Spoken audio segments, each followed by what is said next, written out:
विलोम शब्द देखें, आपके बहुत से एग्जामों में यहाँ से प्रश्न आते हैं, 3-4 क्वेश्चन यहाँ से पूछे जाते हैं। तो ये शब्द मैंने लिख दिए जो आपके एग्जाम में पूछे जा चुके हैं, आगे आने की भी संभावना है।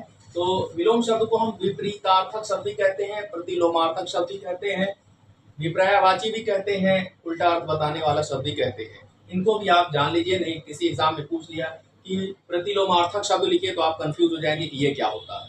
ठीक है, तो आगे का पीछे यानी विलोम जिस भाषा में पूछे उसी भाषा में उत्तर दे। तत्सम में पूछे तो तत्सम में, तद्भव में पूछे तो तद्भव में, संस्कृत में पूछे तो संस्कृत में, और हिंदी में पूछे तो हिंदी में, और यदि आपसे संज्ञा में पूछे तो संज्ञा में, सर्वनाम में पूछे तो सर्वनाम में उत्तर दीजिए, विशेषण में पूछे तो विशेषण में।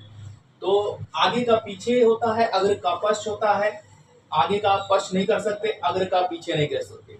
आगे का पीछे, अग्र का पश्च, अति का अल्प, अर्थ का अनर्थ, पृष्ठ का शुक्ल या श्वेत, अपराधी का निरपराधी नहीं होता है, बहुत से लोग निरपराधी कर देते हैं, निरपराध होता है।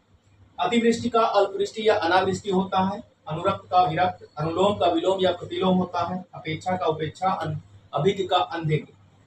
अल्पायु का दीर्घायु होता है, अंतर्मुखी का बहिर्मुखी। अंतर्मुखी यानी जो अपनी बात को जल्दी ना कहे, छिपा ले जाए। बहिर्मुखी जो जल्दी से बक दे, अपनी सारी बात बता दे। अग्रज यानी जो सबसे पहले आया यानी बड़ा भाई, और अनुज यानी जो बाद में आया यानी छोटा भाई। आहूत का अनाहूत, उग्र का सौम्य, उसके बाद अनंत का शांत होता है। शांत यानी वो वाला शांति वाला नहीं, इस वाला नहीं, ये शांत हो गया। ससीम। उत्कृष्ट का निकृष्ट, उत्तम का अधम। उपसर्ग का प्रत्यय मत करिएगा, उपसर्ग का प्रसर्ग होता है, और संधि का विच्छेद ना करिएगा, गलत हो जाएगा। संधि का विग्रह होता है। उन्मीलन का निमीलन, उन्मूलन का रोपण।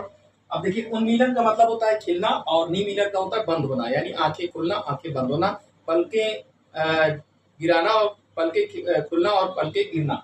और उन्मूलन का होता है कि किसी चीज को जड़ से उखाड़ फेंकना या समाप्त करना, और रोपण का मतलब लगाना होता है। उदार का कृपण या अनुदार होता है।